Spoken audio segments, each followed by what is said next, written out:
están? Nuevamente estoy aquí con ustedes, soy Miguel Boscur, de profesión enfermero. El día de hoy conversaremos en relación a la cánula o a la naricera de alto flujo. Primero y antes que comenzar, quizás situarnos en relación a la oxigenoterapia.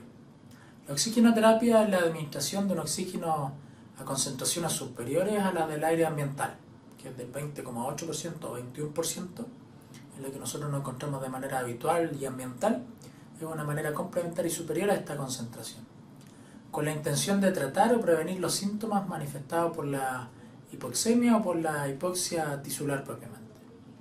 Si debiésemos catalogar nosotros los sistemas de administración de este oxígeno complementario, podríamos dividirlo en sistemas de bajo flujo o sistemas de alto flujo. En los sistemas de bajo flujo está la cánula nasal convencional, máscaras faciales simples, máscaras con reservorio con y sin reinhalación. Y en los sistemas de alto flujo está mascarilla Venturi y la cánula nasal de alto flujo, que es la que nos conlleva el día de hoy a conversar. Si nosotros debiésemos hacer una separación inmediata quizás, y para eso sorprenderán por qué el sistema de bajo flujo encontramos la mascarilla con reservorio con o sin reinhalación.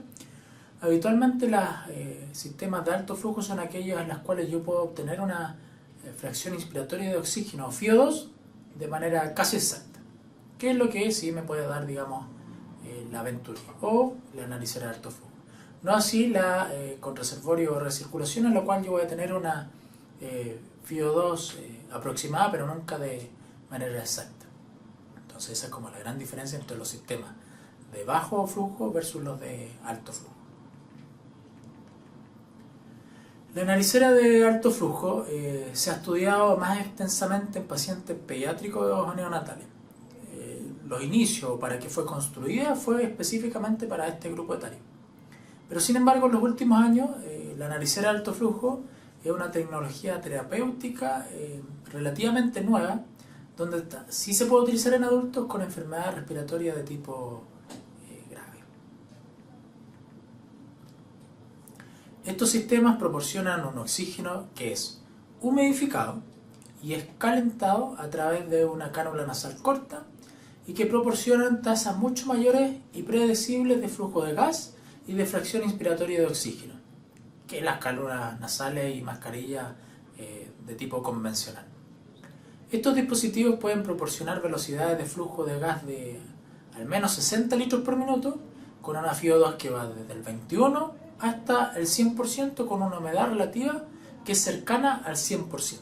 O sea, cumple funciones de humidificar y de calentar el aire que estamos introduciendo hacia los pulmones del paciente. ¿Pero qué es esta cánula? Es un sistema entonces de oxigenoterapia de alto flujo que es calentado a temperatura corporal. Por lo general nosotros podemos graduar a qué temperatura se va a introducir este flujo o aire hacia los pulmones y con altos niveles de humidificación para, entre otras cosas, favorecer la tolerancia del paciente. Por la cantidad de flujo que me otorga esta naricera, si yo no humidificara este flujo o esta entrada de aire, lo más probable es que me resecaría toda la mucosa de la vía aérea y por ende sería intolerante. Si pudiésemos tener una alternativa o una opción, diríamos que la cánula o naricera de alto flujo la utilizamos cuando la mascarilla Venturi no es suficiente para oxigenar a un paciente, pero también cuando la ventilación no invasiva es muy inadecuada para su uso propiamente tal. O sea, es cuando nosotros estamos entre la utilización de la mascarilla Venturi y la utilización de la ventilación mecánica de tipo no invasiva. Es un intermedio entre ambas terapias. ¿Cuáles son los objetivos de la naricera de alto flujo? Bueno, optimizar la respiración espontánea. Es un dispositivo en el cual no hay invasión de la vía aérea, por ende es un dispositivo externo a la misma, que nos facilita la respiración espontánea de una persona y que consiguientemente a su utilización o la implementación de este dispositivo obtenemos una mejor oxigenación. Lo principal para la selección de pacientes es que este paciente sea capaz de ventilar espontáneamente. Si es que nosotros nos encontramos con un paciente que tenga esta capacidad, podemos tener la alternativa de utilizarla. ¿Cuáles son las características que tiene esta naricera de alto flujo? Bueno, como ya comentamos, entrega oxígeno que va desde una fracción inspiratoria de oxígeno desde el 21% hasta un 100% si quisiera. Otorga flujos de gas que van desde los 10 a los 60 litros por minuto. La temperatura que yo puedo programar en esta base calefactora que nosotros vemos en la fotografía va desde 31 a 37 grados Celsius, que es finalmente la temperatura que yo voy a introducir por esta tubuladora a través de mi cánula nasal. La humedad relativa va del 95 a 100% y esa humedad también va a estar dada por el calefactor.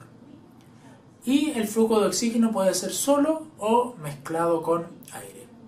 Este dispositivo va conectado a una red de oxígeno y según la FiO2 que yo le programe, va a ser o no mezcla con aire o va a ser solamente oxígeno puro.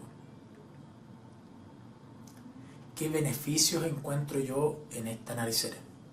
Primero, me va a otorgar un soporte, o más bien dicho, en relación al soporte ventilatorio, me va a reducir el espacio muerto. Voy a tener una reducción en relación a la cantidad de espacio en la cual no se produce intercambio gaseoso. ¿Y esto por qué? Porque la expulsión de aire expirado en las vías aéreas, si bien digo, en las vías aéreas superiores, el alto flujo arrastra el CO2 que permanece en este supuesto espacio muerto y lo reemplaza, pero lo reemplaza con oxígeno. La reducción de reinhalación de gas rico en CO2 y pobre en oxígeno produce un aumento de la ventilación alveolar. Otro beneficio que encuentro en relación al soporte respiratorio es que esta cánula me otorga una presión positiva de la vía respiratoria. Recordemos que tanto la cánula nasal convencional como una mascarilla Venturi, una de recirculación, no me va a otorgar una presión positiva de final de expiración durante mi vía aérea. De respiración en mi vía aérea. La presión en vías respiratorias depende de la respiración y del flujo. Facilitan la respiración lenta y profunda, lo que va a provocar a su vez aumento de la ventilación alveolar, disminuyendo el espacio muerto, disminuye la atelectasia y mejora la relación de ventilación-perfusión, disminuye la frecuencia respiratoria, disminuye las necesidades de oxígeno y contrarresta, en caso que existiese, el autopip. Entonces, nosotros en nuestra vía aérea, como beneficio de soporte respiratorio, tenemos una presión positiva de final de expiración que es de alrededor de 4 centímetros en el mejor de los casos. Hay algunos estudios en los cuales, y por eso le digo yo en el mejor de los casos, en que nosotros tenemos un paciente con, como se ve digamos en esta gráfica, ¿cierto? Observamos que el aumento de flujo de gas aumenta la presión de la vía aérea y que esta presión es mayor cuando la boca del paciente está cerrada. O sea, si nosotros tenemos un respirador bucal, quizás tampoco no vamos a obtener la cantidad óptima de presión positiva de nuestra vía aérea para evitar que nuestro alveolo colapse, para mejorar la oxigenación y para favorecer la ventilación-perfusión.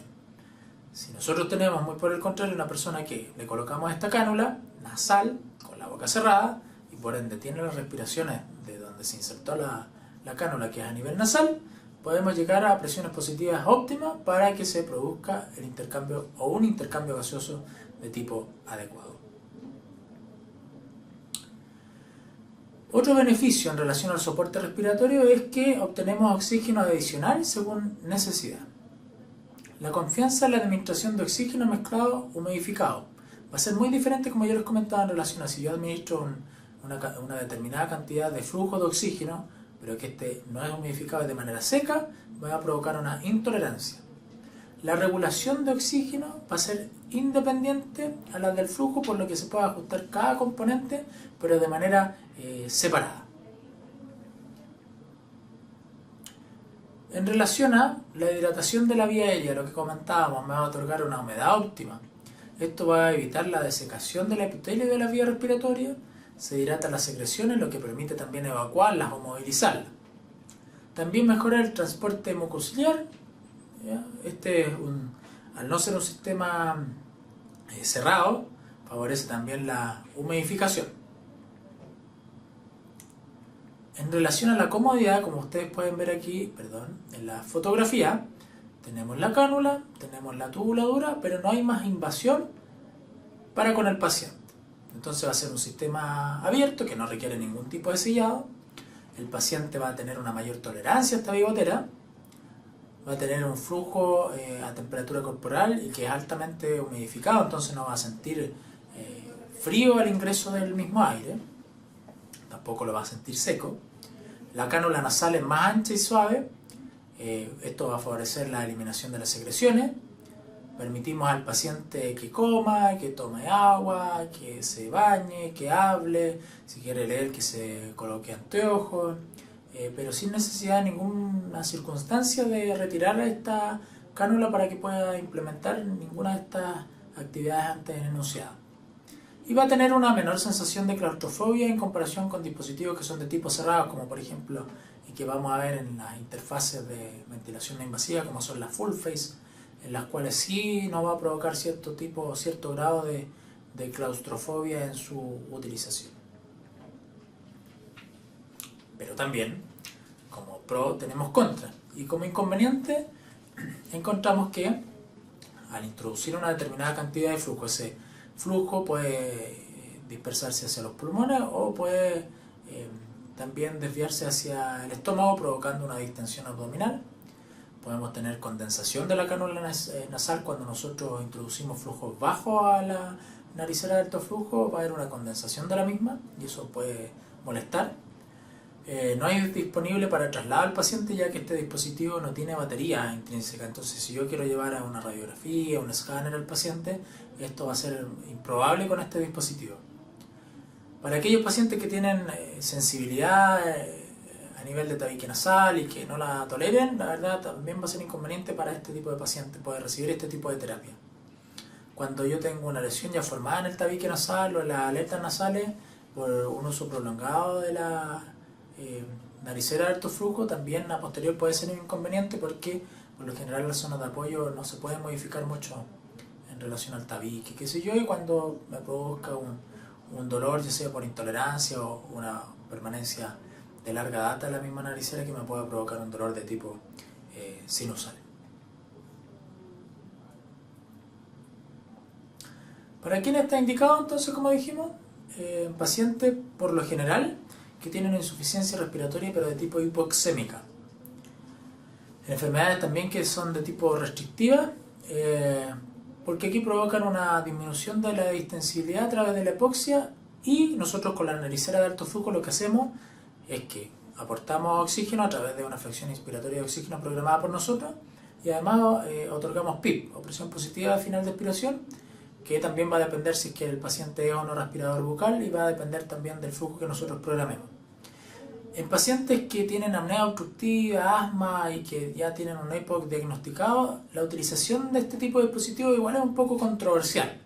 Pacientes obstructivos necesitan un manejo por lo general con un volumen corriente que sea programable y que no lo permite la NAF o la naricera de alto flujo, y con una frecuencia respiratoria que también sea programable y que la naricera de alto flujo en este caso no sería la mejor opción.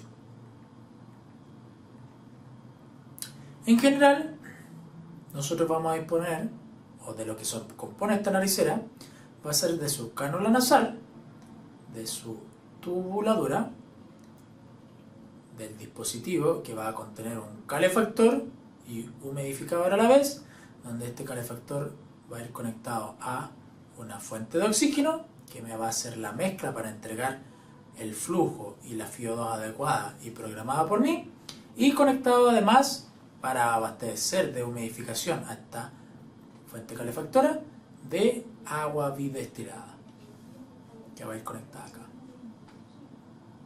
y que me va a producir la humidificación del flujo de aire que yo voy a introducir hacia los pulmones. La verdad, modelos tenemos varios, incluso hay algunos artesanales, pero el quizás más conocido y tecnológicamente mejor aceptado es el Airvo, ya que es este dispositivo que tiene también su calefactor que va conectado a un agua destilada, que va conectada a una fuente de oxígeno, que tiene su tubuladura y que va conectada a la naricera de alto flujo. Como ven ustedes acá, me va a dar la temperatura a la cual yo introduzco este flujo y me va a dar la FiO2 y los litros por minuto de flujo a los cuales yo voy a introducir este aire hacia los pulmones. La cánula nasal clásica o la típica y comúnmente quizás llamada bigotera es un sistema de bajo flujo. Tiene un flujo de operación máximo y dadivoso, creo yo, de hasta 5 litros por minuto. Ya cuando llegamos nosotros a 4 litros es conveniente cuestionarnos si deberíamos escalar a un dispositivo o a un cambio de dispositivo, digamos. Tiene una tolerancia relativa para cuando nosotros tenemos una bigotera de tipo convencional o clásica.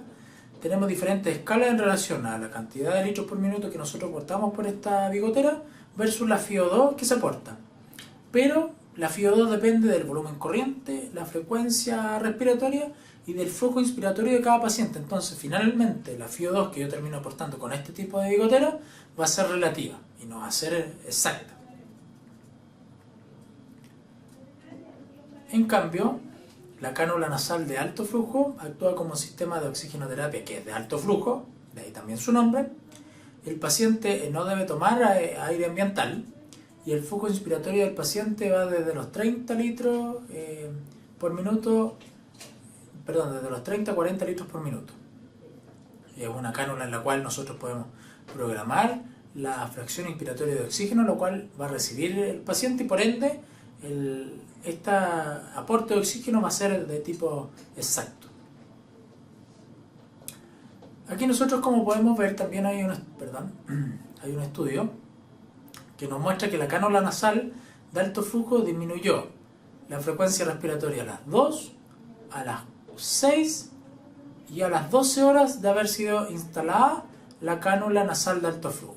O sea, es decir, tenemos una mejora en relación a la polipnea quizás con la cual comenzó a utilizarse este dispositivo. Acá en este estudio los resultados muestran que la cánula nasal de alto flujo disminuye la tasa de reintubación en pacientes extubados, pero que son considerados de bajo riesgo. Eso hay que tener como la salvedad de que hay pacientes que son considerados de bajo riesgo, se disminuyó la tasa de reintubación de los mismos en comparación con oxigenoterapia clásica, quizás como es la Venturi o la cánula nasal de tipo convencional. ¿Ya? Hubo menos necesidad de reintubar a este grupo de pacientes de bajo riesgo cuando utilizábamos la cánula nasal de alto flujo versus los dispositivos de tipo convencionales. ¿Qué cuidado debo tener yo con esta naricera? Bueno, primero previo a la conexión, preparar el equipo, comprobar el funcionamiento y las conexiones del dispositivo. Que tenga yo disponible base calefactora, que tenga yo disponible el agua bidestilada a la cual va a ser conectada, que tenga yo disponible la tubuladura, que tenga yo disponible la bigotera que voy a utilizar. Al momento de la conexión, siempre explicarle al paciente el procedimiento y solicitar la colaboración. Explicarle que va a sentir un aire que va a estar tibio, que debe respirar por la nariz y tratar de evitar hablar, salvo determinadas ocasiones, por la boca. Colocarlo ojalá semisentado entre 30 a 45 grados para favorecer la presión positiva que me va a otorgar este dispositivo y fijarlo de manera óptima el adaptador que trae esta cánula al paciente y que no me ocasione las respectivas úlceras por presión, ya sea retroauriculares, de tabique nasal, etc. Durante la terapia, evaluar respuesta y tolerancia del paciente al dispositivo en relación a la frecuencia respiratoria, el ritmo, la profundidad de la respiración, la disnea que pueda presentar y controlar preferentemente gasometría arterial una vez que yo inicie esta terapia. 30-60 minutos iniciada, una vez evaluando estos parámetros clínicos antes comentados, idealmente controlar una gasometría arterial y obtener, digamos, el cambio que se produjo o no con la utilización e implementación de este dispositivo. Vigilar la aparición de distensión abdominal como comentábamos, puede ser que parte de este flujo que se pretende vaya al 100% hacia los pulmones, se escape hacia el estómago y me pueda provocar una distensión abdominal. En pocos pacientes diría yo, pero sí en algunos es necesario instalar una sonda nasogástrica que me sirva para descomprimir el estómago y que por ende le quite espacio a los pulmones y pueda ventilar de manera adecuada. Verificar que el agua destilada no se acabe es muy importante porque, como comentábamos en diapositivas anteriores en relación a los implementos que componen la naricera de alto flujo, uno de ellos es el agua bidestilada. El agua bidestilada, además de entibiarse dentro de este dispositivo calefactor, lo que va a hacer es humidificar el aire. Si yo no tengo agua que esté irrigando este calefactor, en algún momento va a llegar este aire seco hacia el paciente y me va a provocar una respectiva resequedad y posiblemente vasoconstricción de la vía aérea con el efecto perjudicial que eso puede provocar. Inspeccionar la piel en zonas de tabique nasal y aletas nasales, que es predominantemente donde yo voy a tener la sujeción de esta bigotera o de esta naricera. Si es que tuviese disponible algún tipo de protector de la piel, ¿ya? Y preferentemente ácido graso hiperoxigenado si es que tengo disponible la utilización de los mismos. Y obviamente educar no tan solo al paciente, sino que también a la familia que va a visitar a esta persona en relación a lo que se espera, en relación a, como ya les comentaba, que no hablen demasiado, que hablen lo justo y preciso. Obviamente que uno de los pros que tiene es que la persona puede conversar, puede comer, puede beber agua, pero que no sea y no se nos transforme en una pérdida, digamos, vocal o un respirador vocal, en lo cual y las pretensiones y para lo que se creó esta naricera va a ser desechada.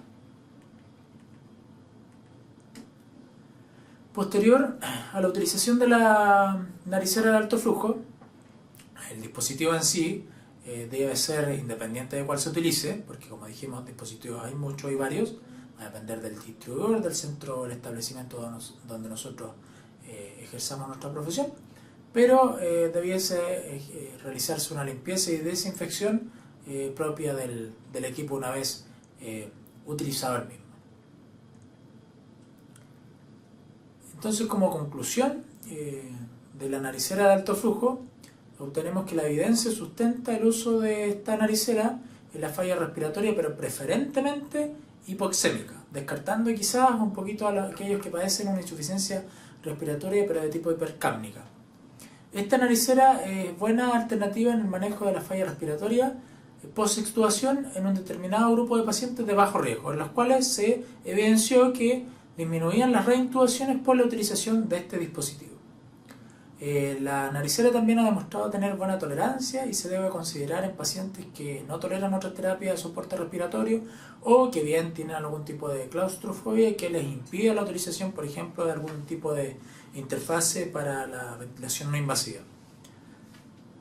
Los cuidados son fundamentales en la eficacia de la naricera de alto flujo, dando acompañamiento y soporte emocional a la persona en la cual estamos implementando este dispositivo, porque recordemos que no solamente estamos tratando la patología en sí, sino que estamos tratando a una persona, en la cual estamos colocándole o implementándole más bien un dispositivo que va a ser ajeno a él o a ella, que tampoco va a generar mayor tipo de inconveniente, pero que sí pudiese molestar en el uso de la presión, vigilar las zonas de apoyo donde nosotros vamos a sugestionar, digamos, este arnés de la bigotera, vigilar el tabique nasal, si es que tenemos algún elemento protectivo donde tenemos mayor presión del mismo dispositivo, tratar de utilizarlo y aminorar así también la ansiedad de la persona a la cual estamos implementando este dispositivo y obtener un mejor feedback con la misma, ¿ya? Eso sería. Espero que les haya servido esta clase, que esté muy bien. Hasta luego.